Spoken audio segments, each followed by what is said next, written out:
Boink.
Welcome, YouTube pedal people. That's what I call you. YouTube pedal people.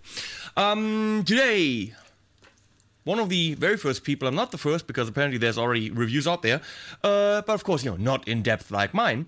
One of the first 5 that are already on the market of the Joyo Ironman pedals. Then there's another 7 coming out soon. Couple of amp simulators and delay, which I'm really looking forward to, and they're all tiny. How tiny are they? Well, can you see my finger? Can you smell my finger? Can you see my finger? They're really small. They're about so this is how big they are. They are actually just a little bit bigger than a 9-volt battery. So obviously, no 9-volt battery is going to go in there, so you need power for that. But they have true bypass. Careful, probably not all of them. The amp simulators might not, but it says true bypass on here on the ones that do have it. I've already done an unboxing video of these puppies, and I had to. It's very nerdy to do unboxing videos, but holy flying crap. Why is flying crap holy? Does it have holes in it? Who makes it holy? Does the Pope go, hey, flying crab, you're holy now? Things to ponder. So anyway, the boxing on these is just insane. You buy a pedal that's probably, I can't tell you how much it is. It's probably going to be under $100. I'm thinking maybe 50, 60, something like that. And it comes in this box. Let me show you. It comes in this box, which makes it feel very high-end, slanted. It goes up. Inside, up here, usually you find the rated boost, and there are the instructions on the other side. Output, gain, plug-in 9-volt, high frequency, low frequency, impedance, blah, blah, blah. Okay. It's situated in this neoprene thing. Very beautiful. You can actually read Joyo through that. And the most amazing thing, because I told them in Frankfurt that they should do that, and they did, because Joyo listens to the customers, which is, hey, who does that? This puppy It's a 3M high quality rubber adhesive for the bottom of the pedal. But they went further than what I suggested, which is, put that thing in there. They also give you the same thing in Velcro. So all you have to do is decide whether you want Velcro or rubber at the bottom of your pedal, and it's in here. Pretty neat. Gotta say that. Okay? So, I'm talking to the camera, but the mic's here. Whatever. I'm sorry. So, we are testing this puppy. What is it? It's a rated boost. Well, I give it a 5-star rating, but what does that mean? No. What they're trying to do here is go where Exotic went.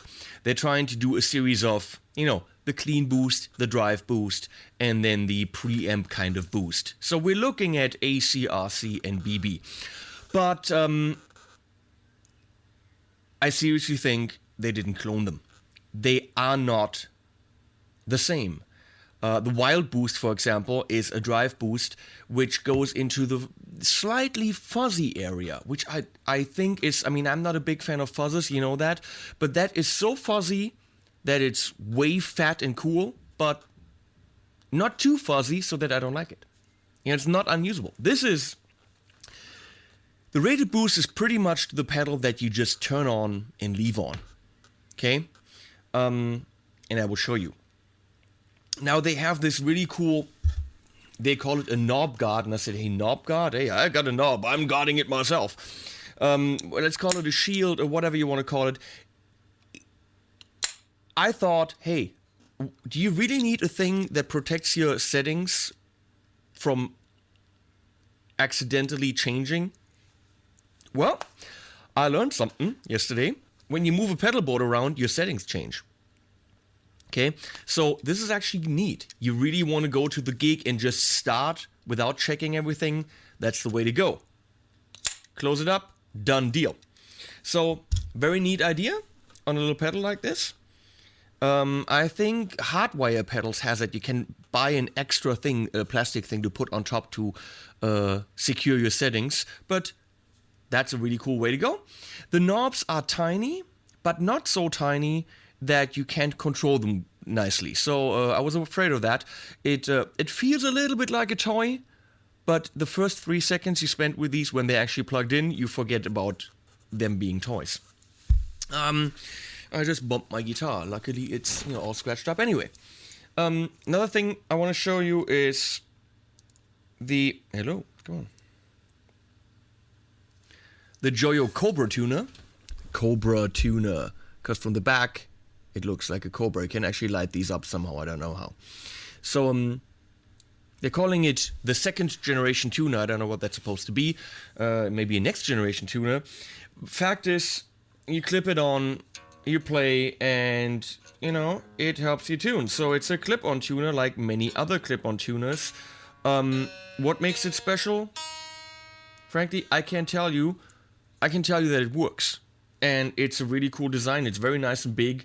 So, Cobra tuner by Joyo. Check it out. They, of course, have a lot of other tuners, clip-on designs. They're everywhere here somewhere. So, yesterday I had a very nice conversation with the guy from LKG Guitars, Ludwig Klingelhofer. LKG, very uppity, high-class guitar store in Gladenbach, which is about an hour from here. He's one of the few people that carries LSL. He's got PRS as well, which means, I want to have sex with him a lot. No. But he's got PRS. He has Soar amps, which is nice. But he has LSL guitars. So if you're in Germany and you're in the market for an LSL, you should check him out. Because he's got a really nice collection, so you don't go there and he's got 2 guitars there and you have one or two to pick. He actually has a really nice collection of LSL guitars. So I'm gonna go there and check out a couple of strats because that's the next thing on my list. So check out lkgguitars.de if you're in Germany or surrounding countries and you want to have one of the best vintage sounding guitars on the market today. Tim Pierce said the same thing. He said, Tuttle, well, LSL and one other company. So they're up there with the best on the planet. Okay? Ludwig Klingelhofer, thank you for calling me. We are gonna hook up and touch each other in inappropriate places. No, we are not. We're gonna play guitar. What are you thinking? So, what's the setup? The setup is, you can see that on my little setupy thing. Power supply is the Carl Martin Pro Power.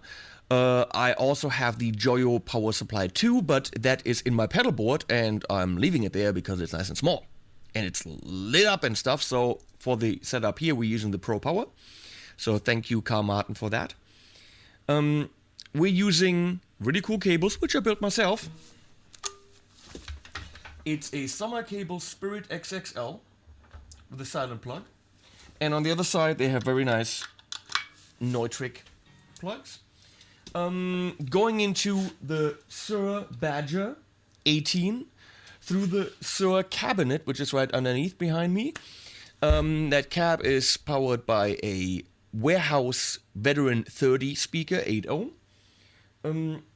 And we're miking it with two mics, SM57 and a very inexpensive ribbon mic from Thomann.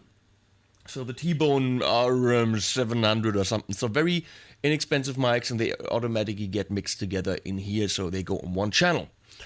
So this is the clean sound we're getting.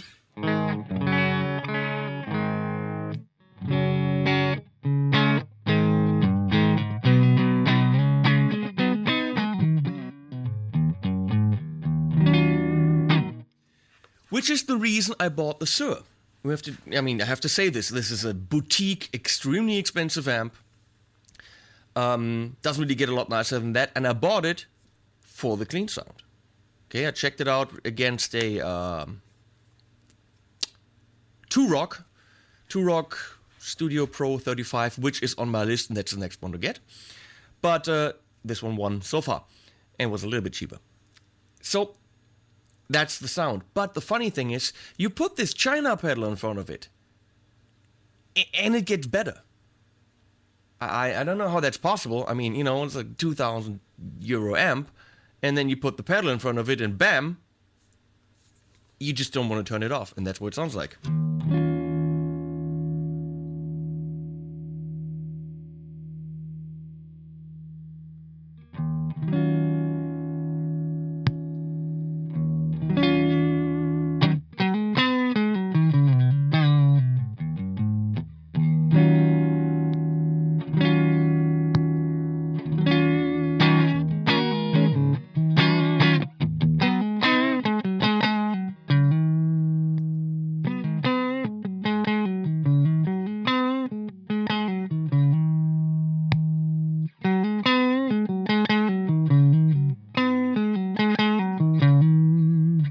So it kind of feels like it's getting cleaner. You notice there's a little bit of a click. There's a little bit of a pop when you pop it in. I think because probably the level jumps up a little bit. Frankly, for me, you guys, there's always like, does the pedal pop? For me, I don't care. Because when I'm hitting a pedal, it's usually on the first chord that I play. So it's bam, and you don't hear the pop at all. And when I'm using it in the studio, I've already had it in, so I really don't care if a pedal pops or not when you turn it on. I don't think there's any situation where that would be a drawback, but you decide. So it makes you sound cleaner and a little bit more compressed. So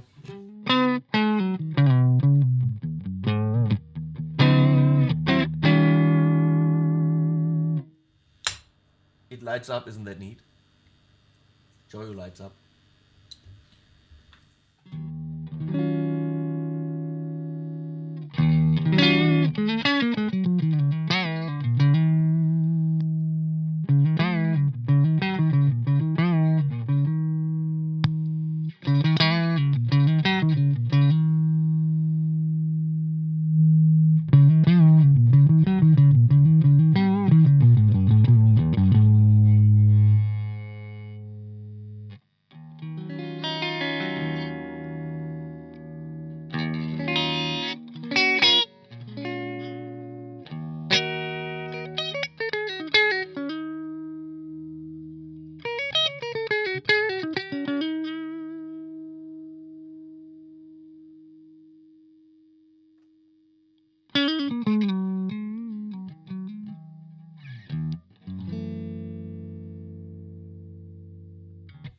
So as you can see, the high and low EQ gives you some options. You can really shape your sound, and you can shape your clean sound. This is all, by the way, without any effects. Nothing. So I might put some reverb on when I'm mixing this down, but so far it's dry, so there's nothing else in the chain.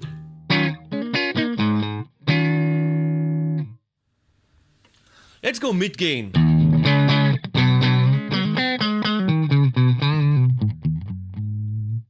Obviously, this guitar, very low output, very vintage. So if you're pushing this with humbuckers, you can get some crank out of it. Let's maybe try that later.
So, for me, you know that. I don't care how much a pedal costs. You can give me a 400 euro pedal, a 20 euro pedal. You know, I might feel, yeah, I've got, something worth in my hands. It's worth much money. But bottom line, the one thing that I do care about, and the thing that you should care about, is, does it inspire you to play? It's not even, does it sound good? Is it noisy? I don't care. I mean, really, that's not the point. The point is, do you lift off? Do you get inspired to do shit that you wouldn't play otherwise? Does it give you new ideas for new songs? Does it make you play a riff that otherwise you would have never come up with, because all of a sudden you have a sound that, you wouldn't dial in usually, or something like that? I mean, does it make you not want to stop playing? And if it does that, it's a good pedal. And this thing does that. I turn it on and I don't want to turn it off, and I don't want to stop playing. So I don't care if this is China, Mongolia, France, Tanzania, whatever. I don't care how much it is. I don't care how big it is. I don't care who plays it. You turn it on, you don't want to stop playing, there you go. It inspires you. And these new Joyo pedals inspire me to play.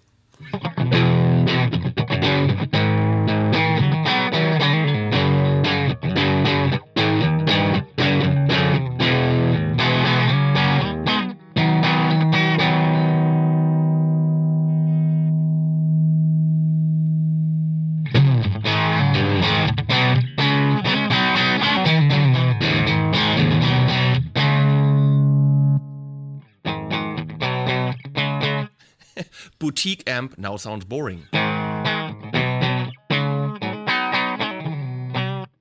Of course it doesn't. I mean, it's a good amp.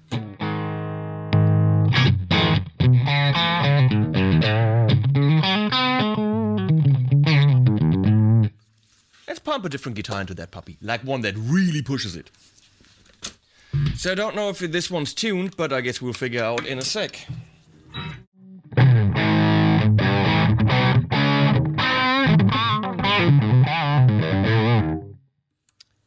You can see this guitar has a lot more output, and it actually gets some drive out of it, which a single coil vintage type guitar wouldn't do.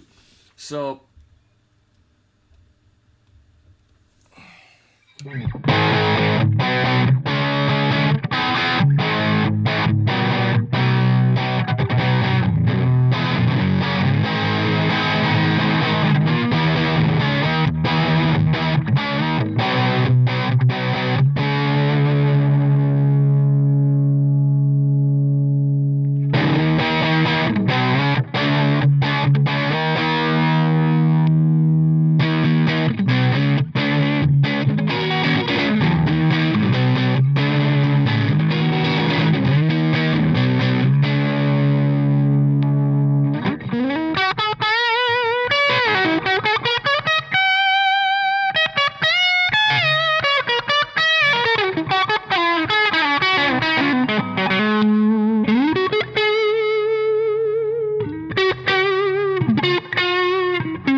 So, the Joyo Rated Boost from the Ironman series. Can't tell you how much it is. Probably under $100. Try to find it. It is tiny. It is great if you want several drives on your pedal board. And I've built a couple of pedal boards. Check them out in my PXL Looper series. And you can see that you can get 3 of these in the space that you usually put 1 or 2 pedals. And they're coming out with more of these. And of course, here on my channel, you will find them all reviewed in depth. So if you have a cup of coffee, let me show you what that looks like. Like this. Then, of course, you're welcome to hang out with me and listen to me noodle around without knowing what I'm doing. See you.